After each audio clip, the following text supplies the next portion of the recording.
G'day guys, welcome to another instalment of Where Are They Now?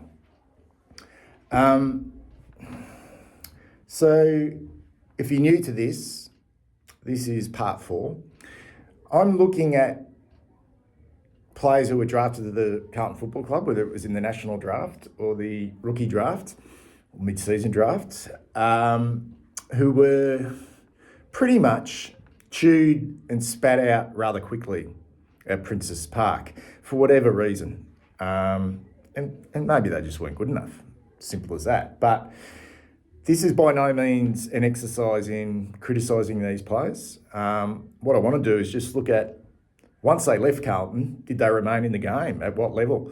Whether it was state league football, country football, suburban football, Premier, VAFA, amateur football, where are they? And I'm trying to stick to the players who are still playing up until this year, 2025, and most of them are going to run around again in 2026. And I suppose I want to see whether they've had individual success, team success, how many games they've played, how many goals they've kicked.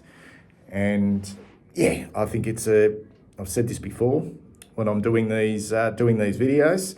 It's easy to criticise the player, come into the football club, not quite make it, maybe not even play a senior game. But I think it's a great achievement just to even get drafted into the AFL system.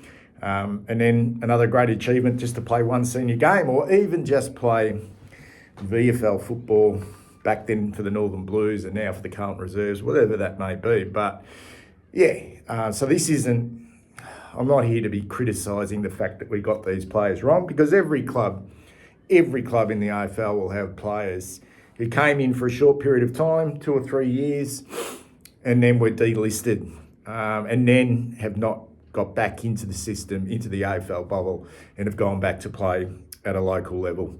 So the first player I'm going to talk about is Patrick Kerr, who was given the number 36 jumper, made famous by the great Mark Sellers McClure, 3-time premiership player, captain for the football club. I think Aaron Hamill might have had the number 36 before he shifted to number 4, before he then shifted to the St Kilda Football Club. But so they must have thought quite highly of Patrick Kerr to give him a pretty famous number at the club. He was selected with pick number 67, so a very late pick in the 2016 draft. So that was a draft after the 2015 draft, where we took, Harry and Charlie. So we went with another key forward, a developing key forward at 194 centimetres. Patrick Kerr was from St Kevin's, Oakley Chargers, played some pretty solid football for Vic Metro in the Nationals at under 18 level.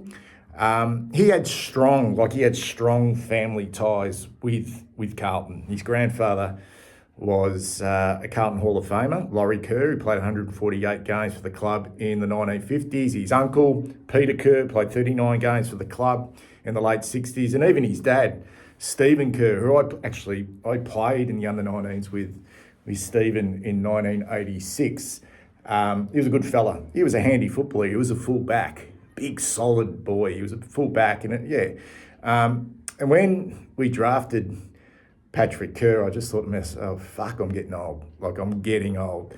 That's how I felt. But I was generally kind of excited to see how this kid would develop at Carlton, because watching his highlights, he was a pretty crafty, kind of old-fashioned leading full forward, stay-at-home full forward. But it was always going to be a battle, given we'd already drafted some pretty elite talent in Harry and Charlie. And that was the case in the end. I mean, he was really good at VFL level. He played in a TAC Cup Grand Final for the Oakley Chargers. And he was also coached by a former Carlton rookie who didn't play a senior game at Carlton, in Mick Stanier, I think. Is Mick Stanier the coach of the Melbourne AFLW team? I think he may be. Anyway, Kerr spent the 3 years with us between 2017 and 2019. But his final year at Carlton was curtailed by injury, and he was delisted after playing only 4 senior games. So he did crack it for 4 senior games and kicked 2 goals. And all these senior appearances came in 2018, and they were all losses, so we didn't get to sing the team song or get showered by the Gatorade in the circle. And as I mentioned, he was kind of an old-fashioned stay-at-home full forward, so didn't have the athletic traits of the modern forward. But at VFL level, he was very effective, booting 57 goals from his 33 games. That's a pretty good strike rate. He's probably his most memorable performance in the seniors, and I remember this game because I went to it. It was a Saturday night down at Cardinia Park. We were playing Geelong, and we hadn't played there for years. I remember we got a game down at Cardinia Park on a Saturday night. Brendan Bolton was coach. We were struggling. It was round 10. Geelong were flying. We went down there that night. It was a pretty good game. It was kind of a dour affair. And we pushed them. We pushed them right to the end. In fact, I think we may have even led at some stages in that game. And he was up forward with a very young crop of forwards in Charlie McKern and Harry Mackay and Kerr himself. He kicked a goal that night and showed some good signs, but it wasn't meant to be. 3 seasons at the club, delisted in 2020. Kerr signed with his former club, or his former school, St Kevin's Old Boys, in the VAFA, Premier Division, really a strong standard of football. In 2021, he went to Port Melbourne. Now, that was kind of the COVID-affected year, 2021. Am I right with that? I think I am. 2020 and 2021 were the affected years. So he went to Port Melbourne, also nominated St Kevin's as his home club. He played 6 games for Port and left the club, deciding to go back to St Kevin's in the Premier Division and stay there full-time in the VAFA. And he's still playing today. So since 2021, including this season, he's played a total of 76 games for St Kevin's Old Boys and is one of the best full forwards in the competition, kicking an impressive 165 goals in that time. And from a team point of view, guys, which is most important, I think, Patrick Kerr played in St Kevin's 2022 grand final win over Old Brighton. So I'm not quite sure if he's going to run around again in 2026. He's still a relatively young man. But my impression of a really high standard of amateur football is, it's I suppose the networking. I'm pretty sure he'd have a pretty good job, Patrick Kerr. So maybe work will take him away from playing football. I'm not quite sure. But anyway, we'll keep an eye on Patrick Kerr and see what he's doing in a 2026 season. All right, let's go to our second player. I think most of you will remember Kym LeBois, or Kym LeBois. Was given the number 42 jumper when he came to the club. He was in the 2016 draft, rookie draft, taking pick 5.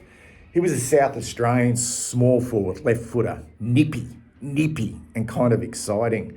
He was the nephew of Gavin Wanganeen and the Davey brothers, Aaron and Elwyn. And he grew up in Ceduna, in South Australia, located on the shores of Murat Bay. And he went, which is west of the Eyre Peninsula. He played senior footy at the age of 15 for the Canibba Roosters, and he moved to North Adelaide and represented South Australia in the under-18s. And that's when he got noticed, but missed out in the national draft, taken as a rookie by our club with pick number 5. He did not crack a senior game at Carlton at all, spending all his time at the Northern Blues. But he is fondly remembered for his first appearance for Carlton in a pre-season game against Melbourne at that iconic football ground, the Casey Fields, in February of 2017.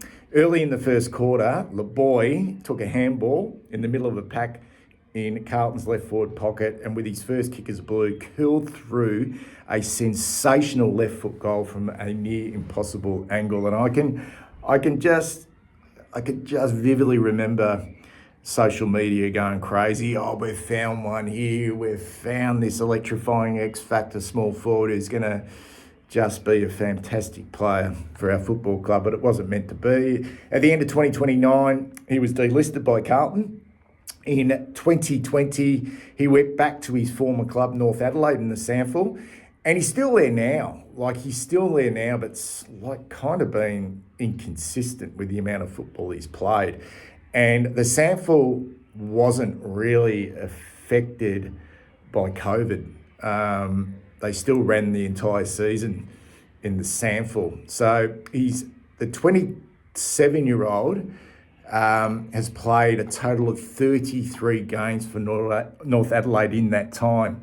In 2024, though, he didn't play a game. And this year he only played 4 games after returning to the Roosters, having spent the 2023 year living away in Cooper Pedy. Now, I checked the records, but there's no records at all of Kym LeBois playing any football in the Cooper Pedy region. So that's not a hell of a lot of footy.